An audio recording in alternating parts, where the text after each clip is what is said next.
Assalamualaikum warahmatullahi wabarakatuh. Perkenalkan, saya Fiska Agustin dengan NIM 21022066. Ingin membacakan tugas dari mata kuliah laporan dasar-dasar ilmu pendidikan mengenai analisis permasalahan pendidikan di Indonesia. Permasalahan pendidikan di Indonesia yaitu pertama, pemerataan pendidikan di Provinsi Sulawesi, di mana keterbelakangan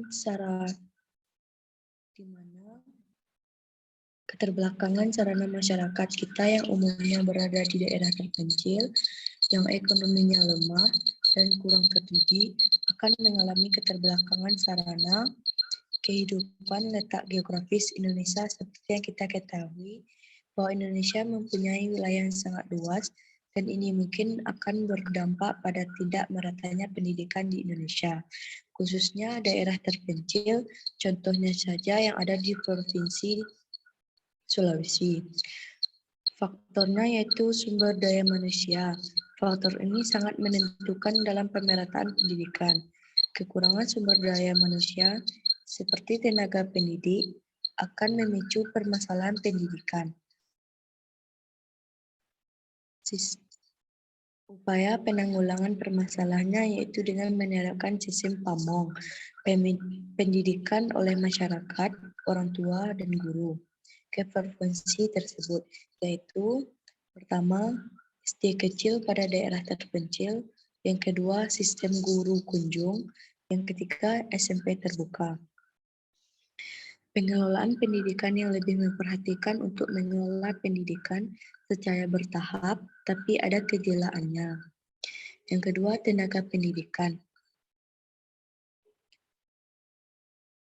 Tenaga pendidikan antara lain pada peningkatan kualifikasinya, memberikan kesejahteraan kepada seorang guru, mengirim tenaga pengajar yang berkualitas ke daerah yang kekurangan tenaga pendidik, serta meningkatkan sumber daya manusia dan tenaga pendidik yang sudah ada.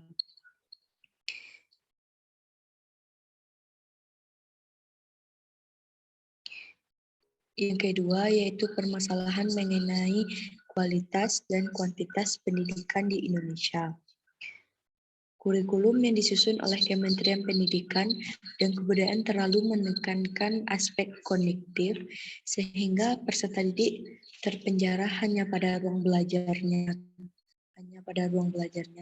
Kemampuan sosialisasinya pendidikan sangat kurang. Ukuran yang dipakai dalam penentuan kelulusan juga menurut saya tidak mampu menunjukkan kualitas pendidikan di Indonesia. Upaya yang bisa untuk mengapa permasalahan itu bercermin dari permasalahan, maka menurut saya ada beberapa solusi yang bisa menjadi tawaran. Yang pertama adalah dengan membenahi kurikulum pendidikan kita dengan meningkatkan kualitas para pendidik kita. Pendidikan tidak terlepas dari metode penyampaian dan kompetensi yang dimiliki oleh para pendidik. Artinya, secara keseluruhan, kualitas pendidikan berawal dari kualitas pembelajaran dilaksanakan oleh pendidikan kita. Selanjutnya, permasalahan efisiensi dan efektivitas pendidikan di sekolah madrasah tarbiyah atau MTI di Sungai Buas, Sumatera Barat, di mana sarana dan prasarana masih berkurangnya pelayanan administrasi yang kompeten dan penyalahgunaan guru yang belum maksimal. Upaya yang dapat diberikan seperti memberikan pelayanan administrasi, mendirikan perpustakaan, dan meningkatkan pelayanan efisiensi yang lengkap dengan pelayanan guru.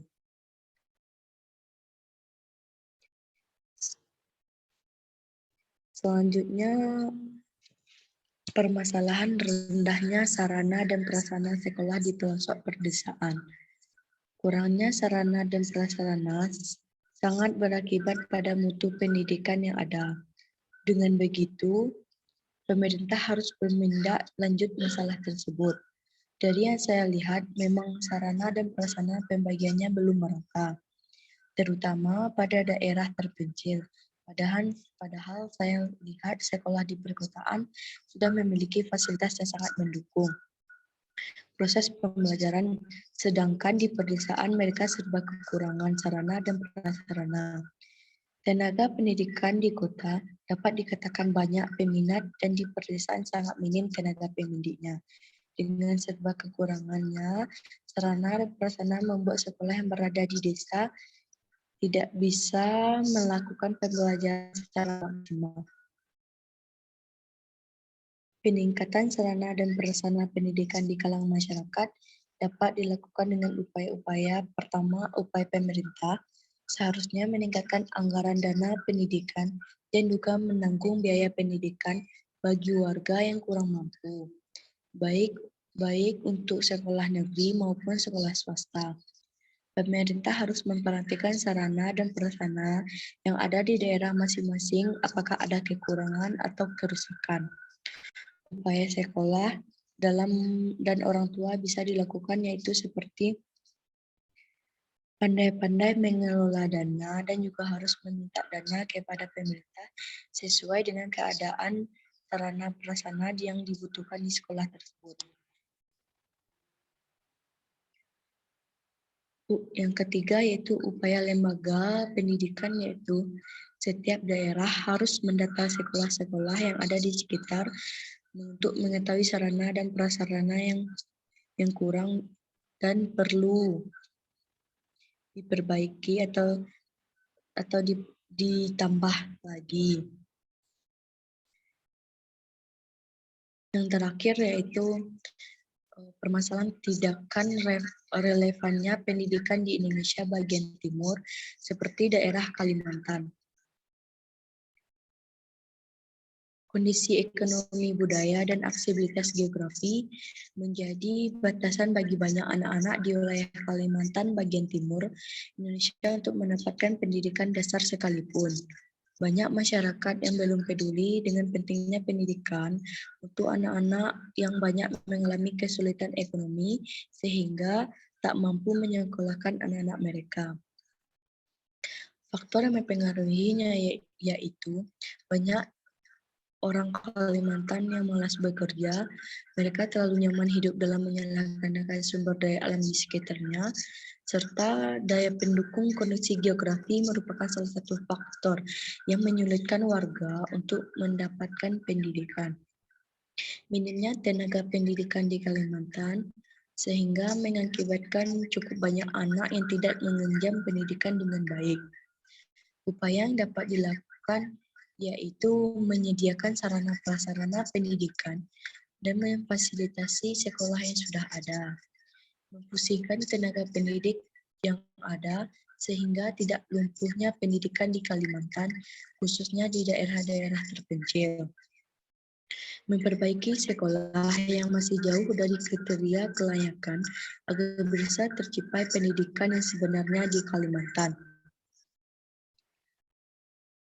Sekian dari penjelasan saya.